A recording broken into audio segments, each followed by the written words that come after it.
Suggest here this evening is that once you start becoming aware of the power of thought, and if you look around, just look around you at everything that you see, it all began with a thought. We become what we think about.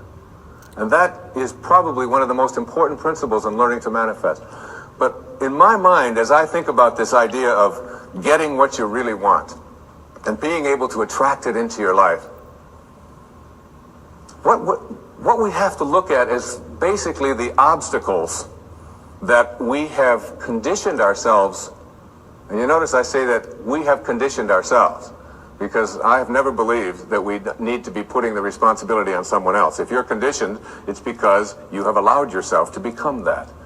And if we conditioned ourselves to believe certain kinds of things, and one of the things that we kind of believe and hang on to and live with is this whole idea that all of the things that happened to me in my past are what are keeping me from doing what I'd like to do today.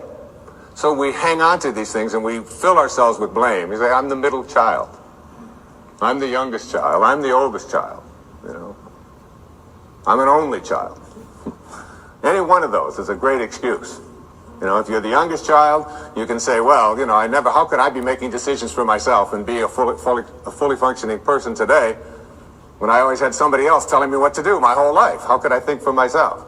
If you're the oldest child, you can simply say to yourself, well, how could I be expected to think for myself? I always had to think for somebody else. I was always doing it for somebody else. And that leaves the middle child, you know, the classic identity crisis. Oh, poor me. My mother didn't even know my name. She was always calling me by this one's name or that one's name. So I don't know where I fit in.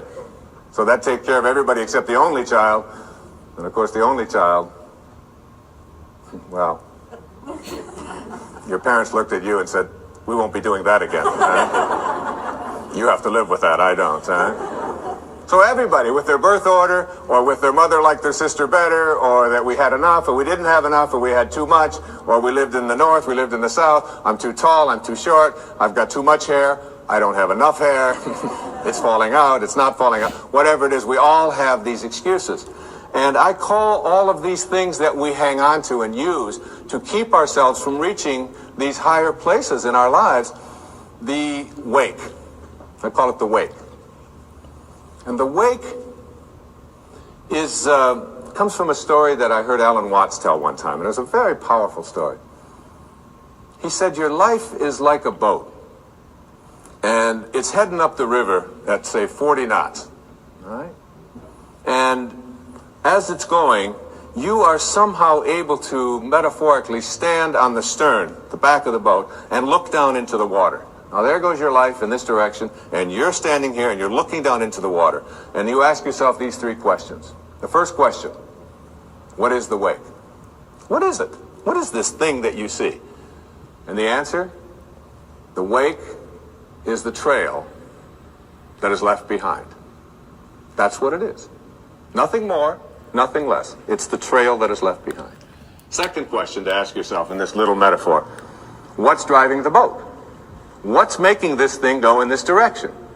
The answer, the present moment energy that's being generated by the engine. And nothing more. That's the only thing that's making the boat go in this direction. And in this little scene, this means it's the present moment thoughts that I have and how I am using them that is making my life go in this direction, and nothing more. Because the third question is the most important and powerful question. And ever since I heard it, I've always thought about this whenever I have a tendency to look back here and blame something. Is it possible for the wake to drive the boat? That is, can a trail that is left behind make a boat go in this direction? And of course the answer to that is no. It can't. It's just a trail that is left behind. And in that trail, there are an enormous number of things, and every one of us has a wake. And we have a whole lot of stuff in it. And one of the problems that we have is that we have a tendency to look at the wake and all of the stuff that's in it to explain why it is my life isn't working the way I would like it to work. So that you can take a look at the experiences of your life. I look at the experiences of my life. In the experiences of my life, I spent some years in a series of foster homes. People have said to me, oh, living in a foster home, that must have been terrible. I said, no, it wasn't terrible at all. When you're 6 years old, you don't wake up every day and say, oh my God, I'm living in a foster home. Isn't this awful? Poor me. How come me and nobody else? You don't do that. You don't do that till you're 40. And when you're 40 and your life isn't working and you're bankrupt and you're a drug addict and your relationships are all falling apart and your family's leaving you, and you say, why is this happening to you? You say, what do you expect from me? I had to live in a foster home. My mother liked my sister better. We were too this, we were too... And so it's like we take a look at all of these things in our wake. And I'm not saying here that you shouldn't be in touch with your past and all of the things that are back there, but to use it as excuses for why you can't get where you'd like to get today is something that if you do that, you will never get to this place that I'm talking about in this program, which is this place that I call higher awareness, way beyond ordinary human awareness.